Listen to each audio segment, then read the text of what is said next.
So Jacob's going to be doing his driving test today. The thing about Jacob is that he's only had one driving lesson in his life, but he did pass his real test.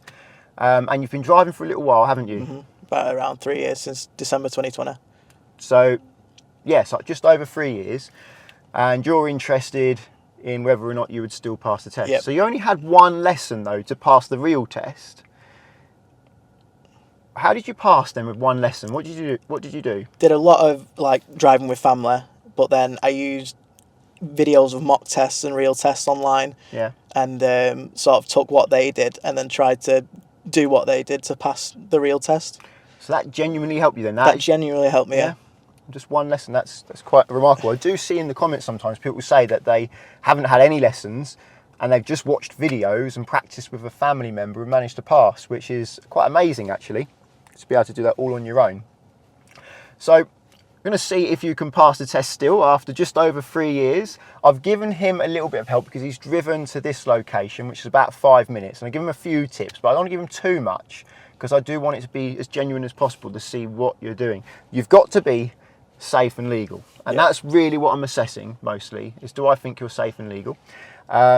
And I've sat in on many tests over 15 years, and not all examiners are the same. There's 1,500 of them, and some people would mark something as a serious before another examiner would. So what I tend to do is I just go on the harshest example that I've witnessed. So if I think it's possible that an examiner may mark that as a serious, I will. It doesn't necessarily mean it would have been.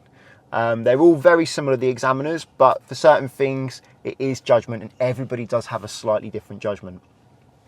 And the difference between this mock test and a real test. So during a real test, an examiner will let the pupil damage a car. So they'll let them hit the curb, they'll let them grind the gears, and they would even let them hit a post if they can see that it's not going to damage the post much, it's only going to damage this car. They won't let the pupil hit somebody else's car though. They'll step in there and they'll step in for danger as well on the real test. However, I won't let Jacob damage my car. So I would step in. If he's going to hit that curb, I'm going to do that to the wheel, or I might just stop him before he hits the curb. I don't let people rub my tyres against curbs because that causes a weakness, which then means when you're at speed that can blow out, which can be dangerous. And I'm not going to let him hit anything. So I'll step in not only for danger, but for damage to my car as well. And I'm quite confident that's not going to happen today because you've been driving for over 3 years. So I'm sure you're not going to go to hit anything. I'm quite confident with that. And also, I tend to put on a little bit of a different character, actually quite a bit of a different character, not based on any examiner I actually know, but just to try and make things a bit more real. I haven't taught Jacob to drive, so he's not used to me, so this is not as relevant as usual. Usually my pupils used to me, so I think, well, if I'm going to give them a test, I don't want them to be used to me, so I'll pretend to be someone else. So it's not as relevant in this situation, but I'm going to do it anyway. I'm going to go and get Gary, the examiner Gary. He's going to be with you soon, and then we'll start the test, okay? Okay, yep. All right.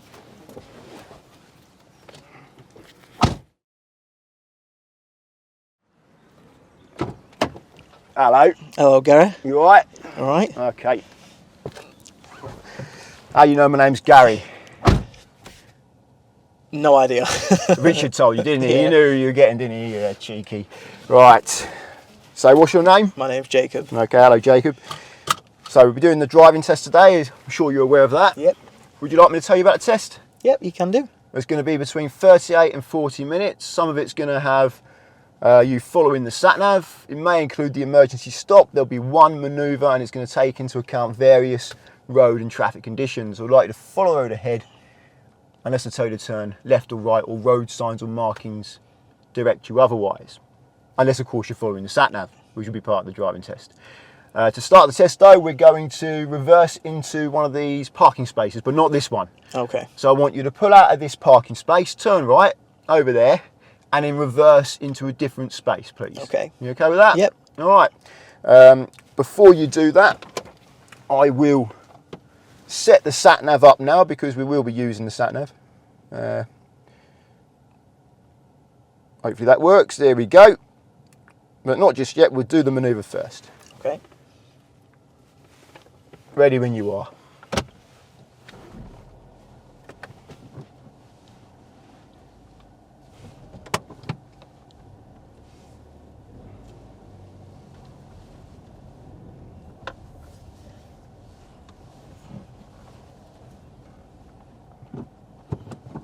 He looks all around before reversing, but then doesn't look all around again throughout the whole manoeuvre.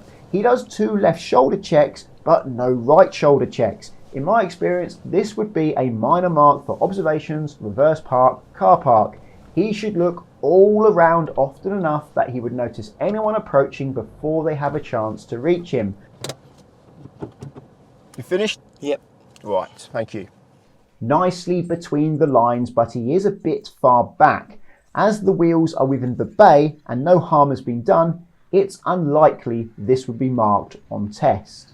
I'd like you to leave the car park, so you've got to go left out of here, turn left out of the car park, and then follow the sat-nav, please. Okay, that's fine. Oh, actually, before you start, come off the clutch, please. Got to ask you a safety question, haven't I? Oh, yep. So, tell me how you know if there's a problem with your ABS. So you'd get the illuminated light on the dashboard, either ABS or some sort of brake warning light, and your wheels would lock up when you're pressing the brake. Okay, thank you. Right, so yeah, left out the car park, follow the sat-nav. I'm going to fast forward any of the parts of the drive where not much happens.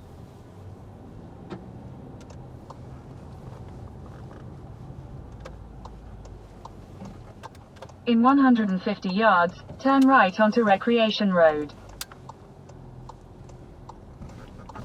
So now you've gone left out the car park, now you follow the sat-nav. Okay. A safe speed and position and good observations before pulling out of the car park. In a quarter of a mile, turn right onto Hyde Hill. He doesn't check his centre and left mirror before moving back to his side of the road quite sharply to wait for an oncoming car. This may be a minor mark for use of mirrors, change direction. However, he does check them this time.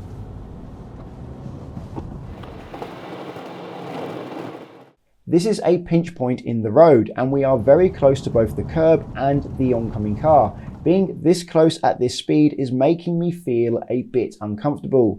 This may be a minor mark for use of speed. There is almost no margin for error here. If you are at parking distance from the curb, you should be at parking speed. He also passes these cars with less than a metre gap at a speed where he is not prepared for doors opening or people stepping out from between the cars. This would likely be a minor mark for clearance of obstructions. If he needs to pass the parked cars with less than a metre gap, he should be slow and prepared for doors opening.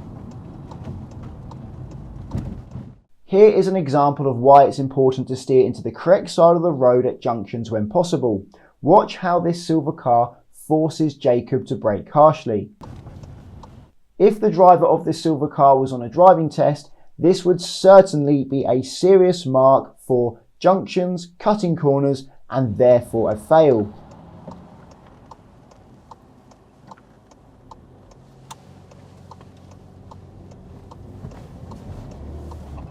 In a quarter of a mile, at the roundabout, take the first exit onto Magdalen Road, A134. It appears he is checking his relevant mirrors before signalling. It should be mirrors, signal, manoeuvre.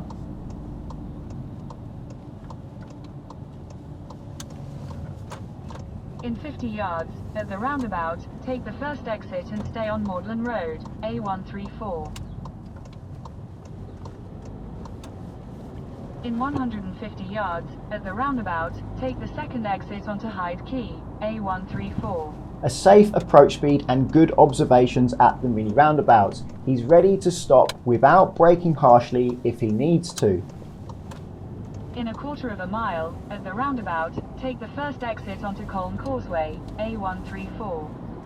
He is constantly covering the clutch, which for me would be uncomfortable, but he's never leaning on the clutch, so he's not activating the release bearing. So no harm done here, other than maybe a slightly achy leg. Appropriate mirror and signal, he maintains a good position and he's at a speed where he's able to stop without braking harshly as he approaches the roundabout.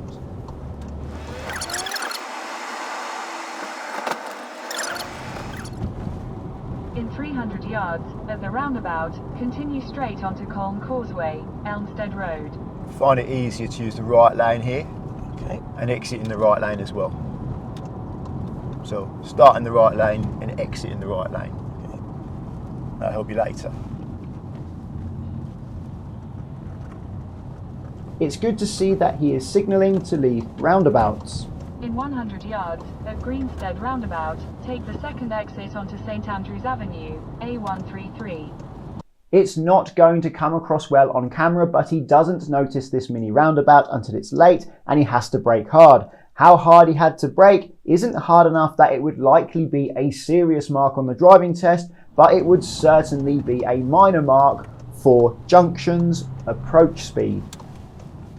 In 50 yards, at Greenstead roundabout, take the second exit onto Clingo Hill, A133. He takes a while to notice his opportunity to go here, so this may be a minor mark for undue hesitancy.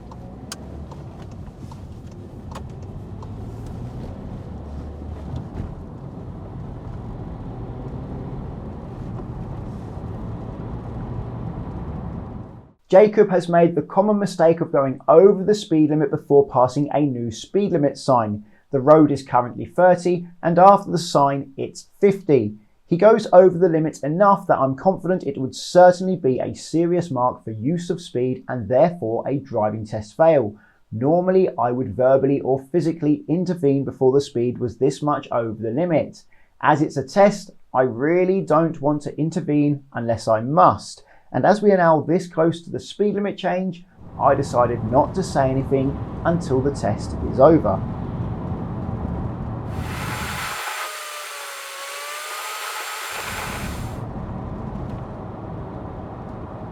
Slowing down early and gently towards the red traffic lights on this 50-mile-per-hour road shows good forward planning skills, but it's also good for fuel economy, safety and passenger comfort.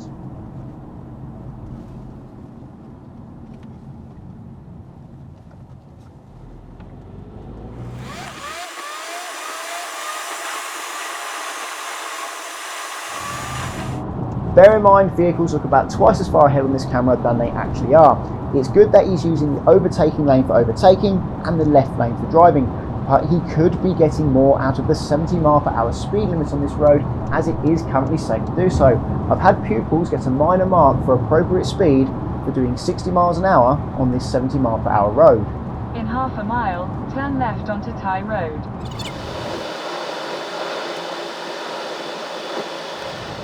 Take the second left onto Tye Road, then you will arrive at your destination. Again, he slows down safely and appropriately towards this junction.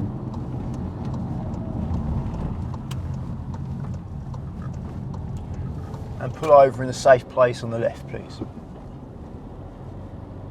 You Just have here will be arrived. fine.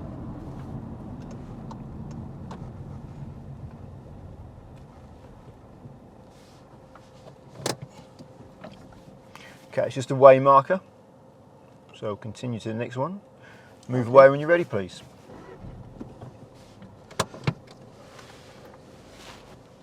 I doubt this would be picked up on test, but I know this car well and I know where he's looking doesn't give you a good view of the blind spot. He's trying to look at the blind spot through the rear side window. He's going to see mostly B-pillar and his head restraint. He needs to look out of the front side window and look around the B-pillar from the front window. That's how you see a blind spot in this car.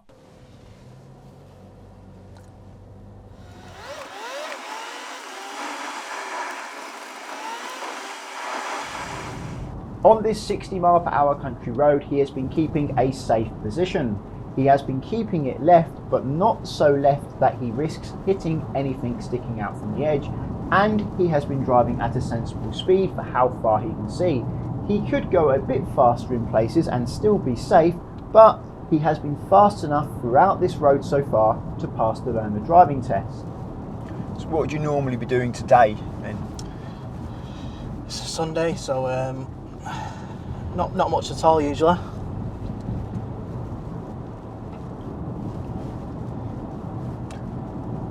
What would you be doing if it's not a Sunday?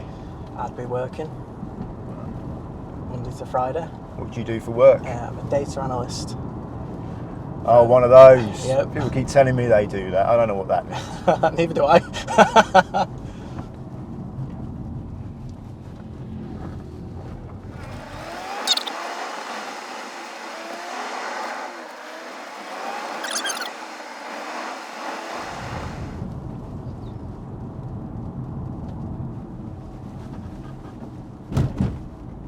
You have arrived. That's just the way marker. Continue, please. And just after this road on the left, you can pull over on the left, please. Okay.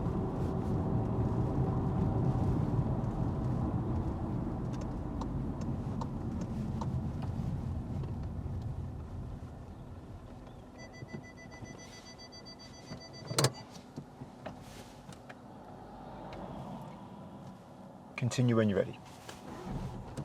Your driving examiner will ask you to pull over at the side of the road several times during your driving test. They also like to try and do it when there's traffic behind to see how you deal with the traffic behind, for pulling over and for moving away again.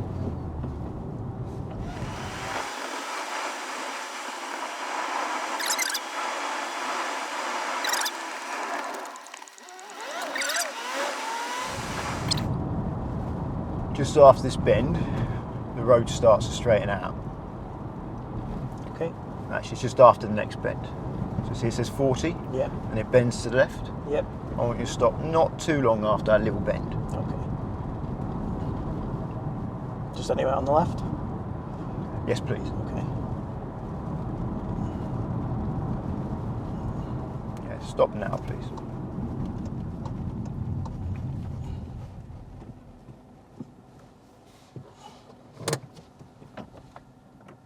I'm now going to ask you to do the emergency stop.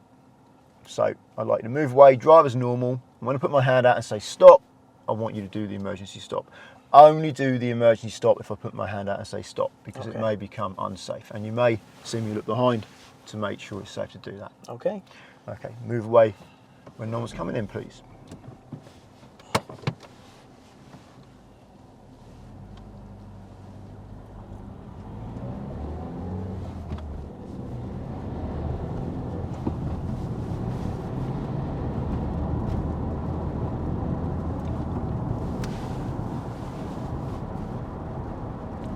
Stop.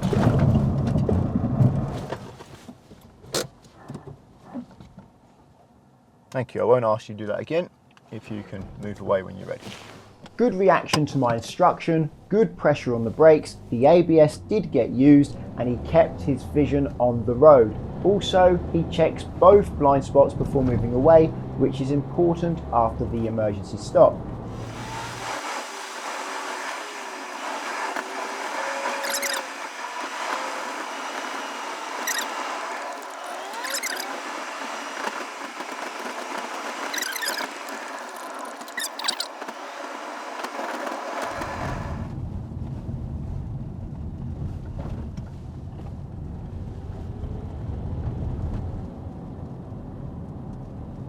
Now it's time for the hill start. And you can pull over on the left just after this car. Don't worry about the driveway. Just as soon as you can on the hill.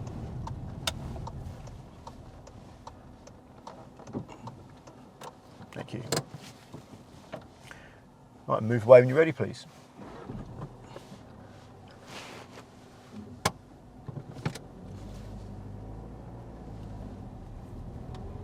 Good control. It doesn't matter how he does the hill start, as long as he maintains good control and doesn't roll back.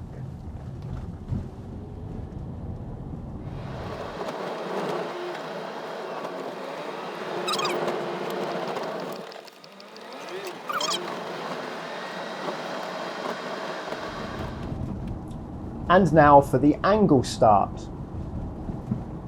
You see the black car up ahead? Yep. I would like you to stop one car length before it. Don't worry about any driveways or anything, just one car length before the black car.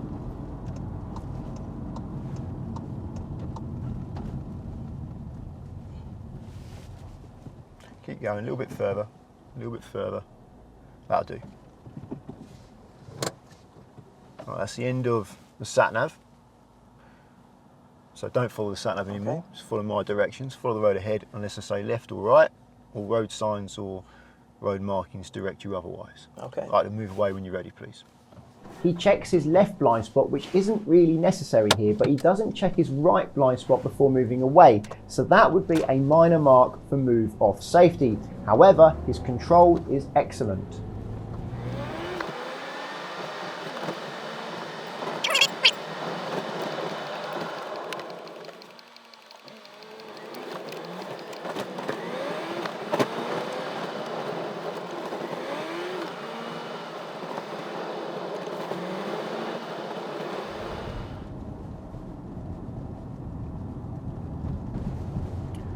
Pull over on the left, please, in a safe place.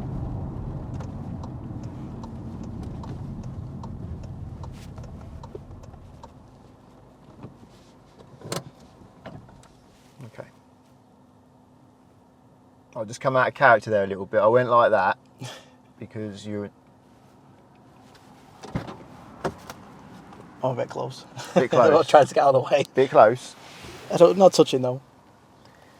It's the width of my finger. And you're a bit quick, so Okay. I will push the wheel if you go to hit the curb. Okay, fair enough. Okay, I'll go back into character. Right. Now you move away when you're ready, please.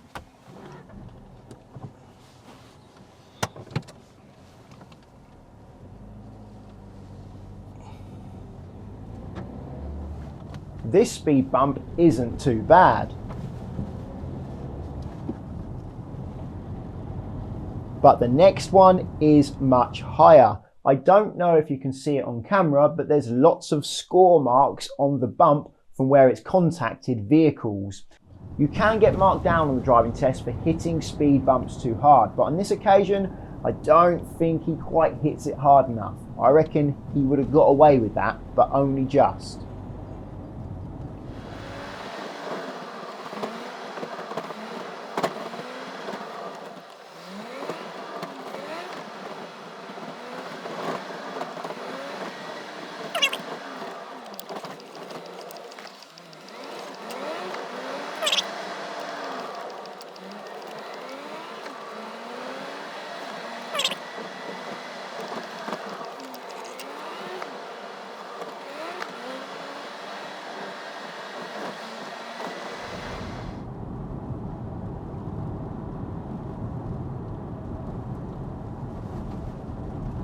Now that we have some traffic behind us, I can finally get him to pull over at the side of the road and move away again in traffic. And pull over on the left in a safe place.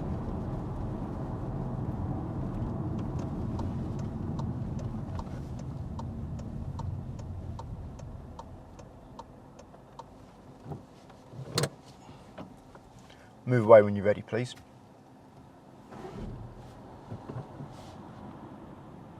There are a few cars Jacob needs to wait for, which he does, but he gets impatient and pulls out in front of the last car, making it slow down.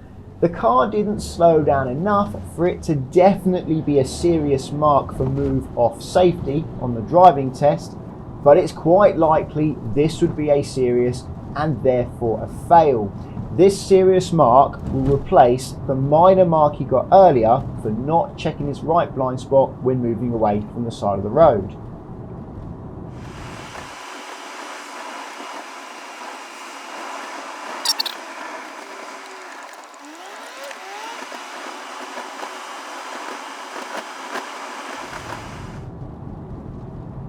It's good to see that he's been maintaining a safe following distance throughout this driving test.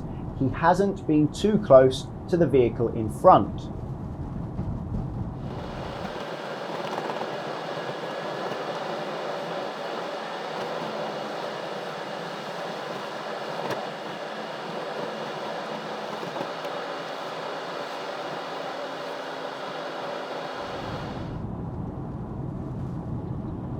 So going town centre on the sign. So the roundabout is ahead second exit. He needs the middle lane at the next roundabout, but he gets the left lane. However, he manages to change lanes safely in the roundabout, so it wasn't a problem.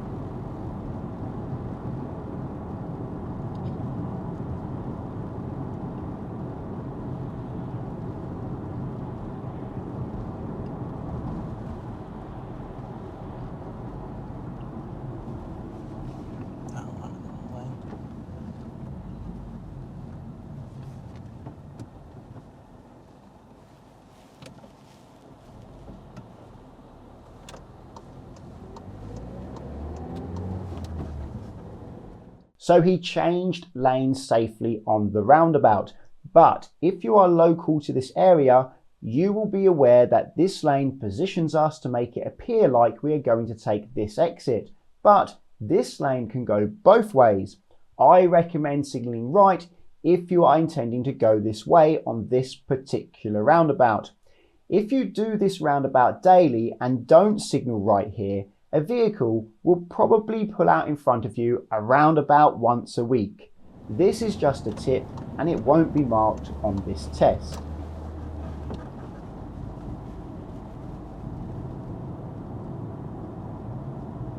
Again, he gets very close to these cars for his speed and he doesn't need to be close to them. This would be another minor for clearance to obstructions. Mini roundabout right.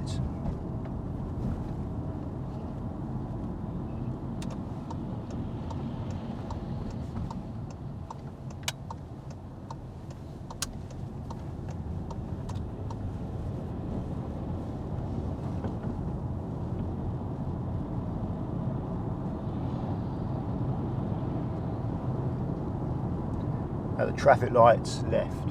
It's good that he purposefully delays his signal until he's past this junction on the left.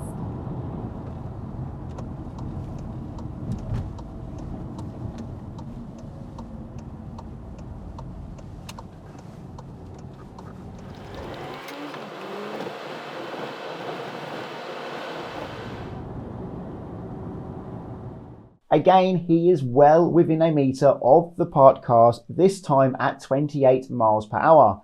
There is room for him to move out more, and if there wasn't, he should be going at a much lower speed at this distance from the parked cars and take some responsibility for the possibility of car doors opening.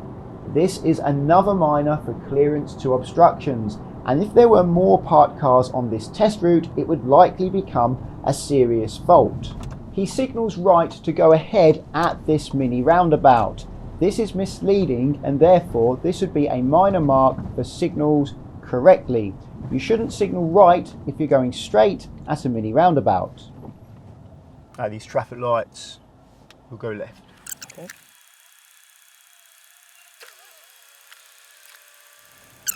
You go after the oncoming cars here. I know you're trying to work it out, but that's the order.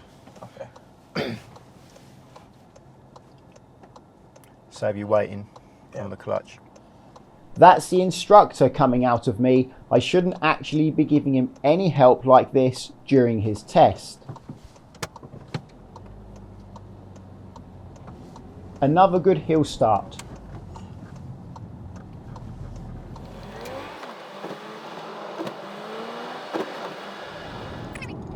Second road right. This is the first, just after the bus stop. At the next junction, when he's turning right, he cuts the corner a little bit. In other words, he drives over the line in the middle of the road. But he has quite a good view into the road and he only does it ever so slightly, so it's unlikely going to be marked on the driving test. But he could do this a bit better.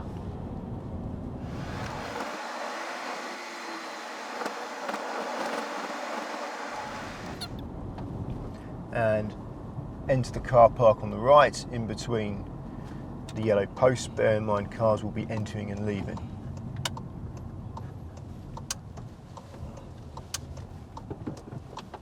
Go right in the car park and then go forwards into a parking space.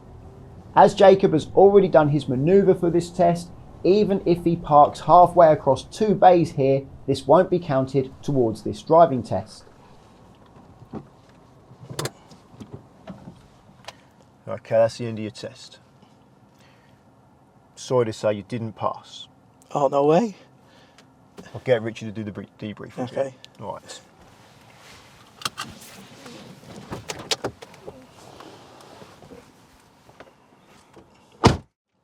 Something on that test I probably shouldn't have done, and that was to tell you the order of those lights. Your examiner's not often going to do that. That was the instructor in me making its way out, trying to be helpful. It's me trying to rush. And I'm trying to just sort of, no, don't give any help. Just sit there and don't say anything. I see you kept putting it in gear, but you wouldn't normally get that help. It didn't really matter there, though. You went when it went green. Okay, so you didn't pass. I did forget to ask you the tell me question as well. There was a part of it, and I was thinking, right, I'm going to ask you to tell me how to demist the rear window, and I thought, not yet, I'll do it in a bit. Then I forgot. You would get a question. You would be asked how to open your window or something like that. But I'm sure you can do that anyway. That's just a formality really for this test. So you wouldn't have passed, and it's not like a harsh examiner would fail you. Any examiner Oh, really? 100% fail you on that test. No way. 100%. Do you know why? No idea. Well, the main thing, you got to be safe and legal, and there's a part where you were not legal. So the speed limit was 30. Yeah. And when I edit the video, I'm going to blank out the speed for a while to protect you. Oh, you are joking. No, I didn't. And you went, I'm not saying how much, but 100% enough that you'd fail your driving test. Oh, you joke? That's what I was trying to pay attention to that as well. It was for a short period of time. It was when the speed limit was changing from 30 to 50. Oh. And we can see the 50 in the distance, and we weren't maintaining the speed limit by that point. Okay. Now, usually in my experience, most examiners would allow, I'm not going to say. Yeah. I'm not, I don't, should I say that? Yeah. I'd say go for it. Yeah, because they are all a bit different. But I'm not going to say it, because then if someone does get failed and they're like, well, Richard said you're allowed to go this many over, and I will say this: if you do 31 and a 30, it's not an instant fail like that. No, they do have a leniency, but you should be trying to stay within the limit. And the leniency will vary, depends on the judgment of the situation and the fact you were approaching a speed limit change. They would be more lenient in that situation, and they'd probably let you get away a bit more than usual. But the amount you did, they would not let you get away with. Was it that bad? Yeah, it's 100%. Apart from that, and then so that was the legal, the thing that was not legal. There was. Oh, I'm starting to forget now. I think I don't want this to be too long. What we are already? We're already at 2 minutes, over 2 minutes. I'll try and get through this quickly. There was a place where your safety, that was it. You pulled away from the side of the road. I asked you to pull over, and I think it's a quiet day today. And I thought, oh great, we've got a road with traffic. The white car. Yeah. And I was thinking, great, pull you over, get you to move again. We've got some traffic on this Sunday. I knew straight away. You pulled out in front of a car, and after was it before the emergency stop? Yeah, it was before the emergency stop or after. I'm pretty sure it was before. You didn't signal to move away from the side of the road when there's an oncoming car. Now, if there's anyone around you, you should be signalling. So even oncoming cars, not just your side. More so. You signal to the You think about it. You don't signal to the cars behind when you're moving away, really, because they're either so far away that it doesn't matter. Yeah. Just move away. They're too far away for it to matter, or they're so close that you should be giving way to them, so you're not going to be signalling. The only time you're going to really be signalling for cars behind you is when it's really busy, and it's called the begging signal. Okay. When you're signalling to please let me out. Yeah, which you shouldn't really do if it's flowing traffic. You shouldn't be causing traffic to brake, and you shouldn't be interrupting a flow of traffic via your signal or by pulling out. But if it is busy, then that can be acceptable. Okay. Particularly if it's like slower moving queues, for sure. In queues, absolutely. Need to change lane, absolutely. But waiting for 4 cars, wait for 4 cars. Yeah. Then move away. Don't make one of those cars, or put one of those cars under pressure to stop. So you didn't do that. You didn't signal and beg when you didn't need to. But you did pull out in front of that car. You waited for one car, you waited for another car, you waited for another. That was just impatient, wasn't it? Yeah, you did. That was definitely, You waited for that last car. It was just that last one. You could have waited for that one. No. Would that be a fail? Possibly. Okay. Now, I'm going to say yes, a serious. Yeah. I think it's on that borderline where some examiners may make that a stern minor. Do it again, you fail, and some might just go straight for the serious. Fair enough. As I say, they're all a little bit different. They can't be the same. There's 1,500 of them, and they're all human. So it does come down to judgment. So I'd say that's a fail. So they're the 2 major failing points from memory, unless I'm forgetting something. Overall, though, I think if we drove in areas with more parked cars, you might not pass. If we're doing a lot of parked cars, your speed near parked cars is too high. And your speed approaching junctions, in my opinion, is too high as well. You slow down too late, you go for the brakes too late, and you look right too much instead of looking where you're going more. and taking a more relaxed approach to the junction. That wouldn't necessarily be marked on the driving test because you're being safe, you're being legal, but I don't like it. Okay, I don't like fair sitting, and I don't like being, it's not comfortable.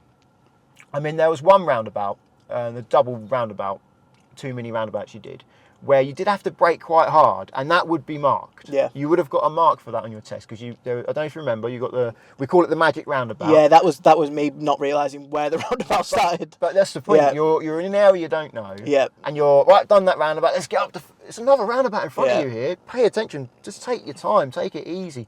You drive faster than I do on the public road, approaching hazards and near objects. You should be taking responsibility for doors opening and people stepping out between cars. You shouldn't be like, right, if they step out in the road and I hit them, that's their fault. As a driver, I want to see, and the driving examiner wants to see you taking responsibility for what if. What if that door opens? What if a bicycle comes out between those cars there? Are you at a speed where it's really dangerous? Or are you at a speed where you should be able to help? Yep. So I'm pretty sure you would have got some minors on that test for your speed compared to how close you are to the parked cars. Yeah, I think that would be appropriate. They'll mark that as use of speed. That's what they'll mark. So there'll be a few minors for use of speed there. If you're getting too close to the cars, then that's called clearance of obstructions. But I don't think your distance to the cars was super close. Just it was the just too fast for how close you were. If you want to go 30 miles an hour past a parked car, give a doors width. Yeah. And if you can't give a doors width, Slow down. slow down. And approach the hazards a bit more easily. And if you don't know the area, just take a bit more time so you've got that time to absorb the information. Like, that's another one, you got a wrong lane at the roundabout. Yeah. That was okay because you checked it was safe and you corrected it and it was okay, fine. If you couldn't do that, what would you have done? I would have gone left. Yeah, so you'd have to go left. Good. So that's fine. But if you're driving the way I drive, you wouldn't have got that wrong lane. Because you would have been going slower towards I know that you've had time to notice because you don't know the area as well, Yeah, do you? no So you have idea. time No to idea, absorb never been that here before. information. You think, right, I'm coming to a roundabout now. Let's just go a little bit slower. So I've got time to see these lanes. And you had plenty of time to change lane there if you gave yourself the time. Yep. So that's my overall advice. So yeah, it's a bit of a legal formality that you sped up before you should. Generally speaking, I think you're good at driving the car. You've got very good skill. You hover over the clutch, but you're not leaning on it. No, that's a habit as well. Yeah. I like holding my foot over the clutch, not touching the clutch, but it might have been nerves that as well because I don't do it when I'm driving. I understand. But you weren't leaning on it, so you're not damaging it there. I'm going to take a look at his wheels when we get back to his car and his. I've only just bought that car. Don't look at them wheels. I've not done that. Because you get too close to the curb to judge that you're not going to hit it. The distance you get to the curb when you park on the way forwards means that sometimes you're going to hit a curb. And you don't know this car. This is not your car. So when you get in a car you don't know, you should be even more cautious. If you want to get super close to the curb, Reverse. put it in reverse and use your mirror. But you're trying to use your mirror on the way forwards. I'm seeing you doing this, but the thing is your nose reaches the curb before your back does. So you see a gap in the back, and you're just going to hit with the front. And you know why it's important not to hit your tyres against the curb. Oh yeah, of course. It's not cosmetic. In my opinion, if a driver bangs their tyres against the curb, they're not a safe driver. Yeah. Because their vehicle is not going to be safe. It was just yesterday I saw a car on a massive blowout on the side of the road on a dual carriageway. Yeah, it was yesterday on the way to Ipswich. And I looked at that driver and I just thought,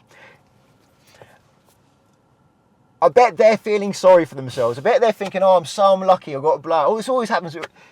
They're probably the reason why that's happened. They're not looked after their tyres. Tyres generally don't do that if you look after them. So yeah, don't scrape them along the curb and they shouldn't blow out at high speed.